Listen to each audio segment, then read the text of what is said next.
It's me Mishra sir. आज हम class 5 SST chapter 16 में फंडामेंटल राइट्स एंड ड्यूटी के विषय में लेसन के विषय में पढ़ेंगे। तो सबसे पहले कॉन्स्टिट्यूशन, हर देश का एक संविधान होता है और एक नियम होता है सभी के लिए, जिसके द्वारा शासन किया जाता है वहाँ पे, और लोगों को जो है लोगों की भलाई के लिए काम किया जाता है, लोगों की समस्याओं को दूर किया जाता है। और संविधान में लोगों को कुछ अधिकार दिए गए हैं और कुछ उनके कर्तव्य बताए गए हैं। तो जो संविधान में मूल आपको अधिकार दिए गए हैं 6, उसको फंडामेंटल राइट कहते हैं, मौलिक अधिकार कहते हैं। और आपको ड्यूटीज, आपके कुछ कर्तव्य बताए गए हैं, वो 11 है, आपके 11 हैं, जिसको जो है कि आपका फंडामेंटल ड्यूटीज कहते हैं। तो संविधान, हमारा संविधान के जो है संविधान प्रारूप समिति के जो अध्यक्ष कौन थे? डॉक्टर भीमराव अंबेडकर। हमारा संविधान जो है दो वर्ष 11 महीने और 18 दिन में बनकर तैयार हुआ था, कंप्लीट हुआ था। और इसको ये पास कब हुआ था? 26 नवंबर 1949। 26 नवंबर 1949 को ये कानून पास हुआ था और इफेक्टेड कब हुआ था? 26 जनवरी 1950। तो इसीलिए हर 26 जनवरी को हम लोग गणतंत्र हो गए थे, रिपब्लिक हो गए थे, इसलिए 26 जनवरी को हम रिपब्लिक डे के रूप में मनाते हैं। ओके स्टूडेंट, हर वर्ष मनाया जाता है। तो हमारे संविधान में जो है, हमारे संविधान में पहले शुरू में जो है 20 भाग थे, अब 22 भाग तक गए हैं आपके, और 444 अनुच्छेद तक पहुंच गए हैं आपके। पहले मूल वाले में कितने थे? 395 अनुच्छेद थे और 8 जो है अनुसूचियां थी। अब 444 अनुच्छेद हो गए हैं और 12 अनुसूचियां हो गई।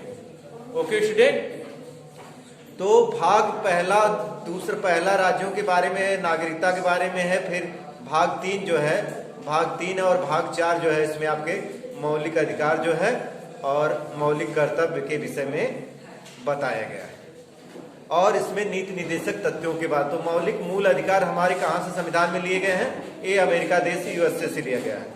और मौलिक कर्तव्य कहाँ से लिए गए हैं? ये रूस से लिया गया है।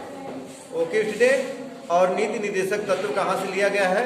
डायरेक्टिव प्रिंसिपल, ये आपका जो है आयरलैंड देश से लिया गया है। विधि का शासन जो है इंग्लैंड से लिया गया है।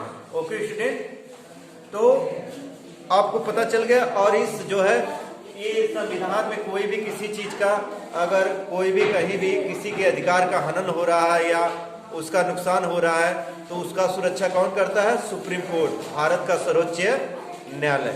ओके स्टूडेंट, तो संविधान के बारे में आप, there is a set of law, the governor nation, there are a writing document that nation right and duties of the citizen nation and also state how the country should be governor this law from the constitution of country. जो बातें हमें हिंदी में आपको बताएं वही चीजें हैं कि एक रूल, एक नियम, शासन होता है जो जनता का होता है, जनता के लिए होता है और जनता के द्वारा होता है।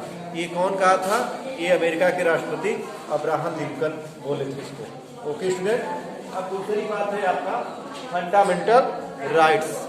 फंडामेंटल राइट्स, तो संविधान में कुछ अधिकार आपको दिए गए हैं, वो आपके 6 हैं, 6 हैं आपके, उसको ही आपको फंडामेंटल, आपको राइट या मौलिक अधिकार कहते हैं। राइट टू इक्वलिटी, सबको समानता का अधिकार दिया गया, यानी किसी के साथ जाति, धर्म या जो है भाषा के आधार पर उसके साथ क्या भेदभाव नहीं किया जाएगा, सबको समानता का अधिकार दिया गया है। तो इसको कहते हैं our constitution guarantees equality for all citizen without any participation basic of caste, sex, religion और रेस। दूसरा आपका है cultural and educational right. Cultural यानी सबको सांस्कृतिक अधिकार है सबको। अपने देश, अपना बड़ा इतना देश है और 28 स्टेट हैं, सभी को अपना फोक डांस है, सबका लोक नृत्य है। और भारत में 2 शास्त्रीय नृत्य है, एक हिंदुस्तानी और एक कर्नाटकी। तो सबको अपना सांस्कृतिक कल्चर, जैसे गरबा कहीं का है आपका, तो कहीं का मुखौटा है, तो कहीं का आपका भारतनाट्यम है, तो कहीं का कथकली है, कुचिपुड़ी है। तो सबको जो है कि समानता, सब अपना, किसी का बिहू है, किसी का पोंगल है, किसी का बैसाखी है, लोहड़ी है, ठीक है। तो सभी को अपने भारत में सांस्कृतिक कल्चर बहुत अच्छा है। सबको अपने अपने संस्कृत, अपने अपने राज्यों के अनुसार, अपने जो है क्षेत्रीय भाषा के अनुसार, क्षेत्र के अनुसार सबको अधिकार दिया गया कि अपना वो सांस्कृतिक कार्यक्रम करने के लिए, जीवित बनाए रखने के लिए स्वतंत्र है। Okay student. और सबको शिक्षा का भी अधिकार है। कोई भी भाषा में कहीं भी, किसी देश में कहीं भी वो शिक्षा प्राप्त कर सकता है। Okay student. तीसरा आपका है राइट टू एजुकेशनल। ये सबको अधिकार दिया गया कि अपने जो है 8 से 14 वर्ष के बच्चों को जो है सब लोग अपनी जो है उनको शिक्षा दे। कहीं से भी अधिकार है उनको शिक्षा लेने का। नहीं, ये नहीं है कि आप दिल्ली में पढ़ेंगे तो यूपी के हैं तो दिल्ली में नहीं पढ़ेंगे, और दिल्ली के हैं तो राजस्थान में नहीं। कहीं भी आप किसी भी राज्य में जाकर पढ़ाई कर सकते हैं। फिर है राइट अगेंस्ट एक्सप्लॉयटेशन, यानी कि जो आपका अत्याचार हो रहा है महिलाओं पर, बालकों पर, उनको जो है कारखानों में 14 साल से कम के बच्चे जो हैं उनको वहां काम करने से जो है रोका गया है। उसके लिए जो है निषेध लगाया गया है। तो ये है आपका राइट टू एक्सप्लॉयटेशन, यानी कि शोषण का, जो किसी का शोषण हो रहा है, महिला का हो, बालक का हो, तो उसके लिए कानून आपको अधिकार देता है कि ऐसा कोई करता है तो आप न्यायालय जा सकते हैं। ओके। फिर right to freedom of religion, सभी को अपना धर्म मानने की स्वतंत्रता है। यहाँ पे अपने देश में हिंदू है, मुस्लिम है, सिख है, ईसाई, पारसी, जैन और बौद्ध, इतने धर्म वाले लोग रहते हैं। सबको अपना धर्म बनाने की या चुनने की आजादी है। Okay student.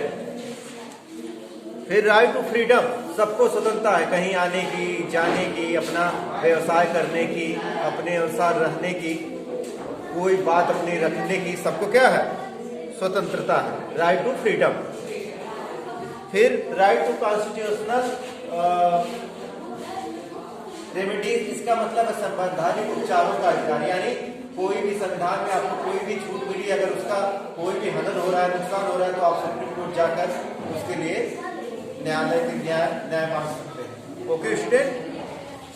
अब फंडामेंटल ड्यूटीज, तो संविधान में कुछ आपको कर्तव्य बताए गए हैं कि जो आपको करना है। ये कितने हैं? 11 है। तो क्या क्या है? Every citizen must obey the constitution and follow law of the country, सभी को संविधान को मानना है और उसके अनुसार, कानून के अनुसार चलना है। Every duty every Indian respect national flag and the national anthem, सभी को राष्ट्रीय ध्वज और राष्ट्रगान का सम्मान करना है। All citizen must be caring toward all living creature, जो भी आपके प्राणी हैं उनका सुरक्षा का आपका क्या पास है, देखभाल का दायित्व है। All responsible citizen we must follow the path non violence and democracy, सभी को अहिंसा का रास्ता अपनाना है, साथ में डेमोक्रेसी प्रजातंत्र का भी पालन करना है। We must protect the natural resources and improve the natural environment, सभी को जो प्राकृतिक संसाधन है, जैसे आपका पानी हुआ, वाटर हुआ, एयर हुआ, माउंटेन का है, फॉरेस्ट है, तो उन सबकी क्या करना है, या सॉयल है उसकी सुरक्षा करना, उसका जो है देखभाल करना है। पर्यावरण की भी देखभाल करना है कि वो प्रदूषित ना हो। It our duty protect the public property, सभी को जो है जो सार्वजनिक संपत्ति जैसे स्कूल हुआ, कॉलेज है, स्कूल है, रोड है, तो उसकी क्या करना है, बैंक है, उसका जो है कि सुरक्षा करना है, उसको नुकसान नहीं पहुंचाना। The citizen must avoid social evils like child marriage, dowry, gambling, सबको जो है दहेज प्रथा, जुआ खेलना और जो है कि बाल विवाह का जो है विरोध करना है। इस बुराइयों से को शामिल नहीं होना, इससे दूर रहना है। We must value the preserve rich cultural heritage and our country, और हमारे देश की जो विरासत है, जो संस्कृति है, उसको बचाए रखना। Okay student. अब राइट एंड ड्यूटी, यही राइट और ड्यूटी जो है लास्ट आपका है राइट एंड ड्यूटी, तो यही चीजें हैं। Right and are duty interconnected, ही राइट विद एंड ड्यूटीज, करें कि एक कर्तव्य और अधिकार एक दूसरे से क्या है, कनेक्टेड है, जुड़े हुए हैं। For example, if have the right to education when must study will the go to school regularly, यदि आप शिक्षा लेना चाहते हो तो आपको स्कूल जाना पड़ेगा। If we to the right live of the India then our duty keep in clean, यदि तुम भारत में रहते हो किसी जगह तो वहां की सफाई की जिम्मेदारी भी तुम्हारी है। Rights and duties hand to hand, और सबको इसीलिए अधिकार और कर्तव्य उनके हाथ में वो उसका प्रयोग कर सकते हैं। Okay student, thank you all of you.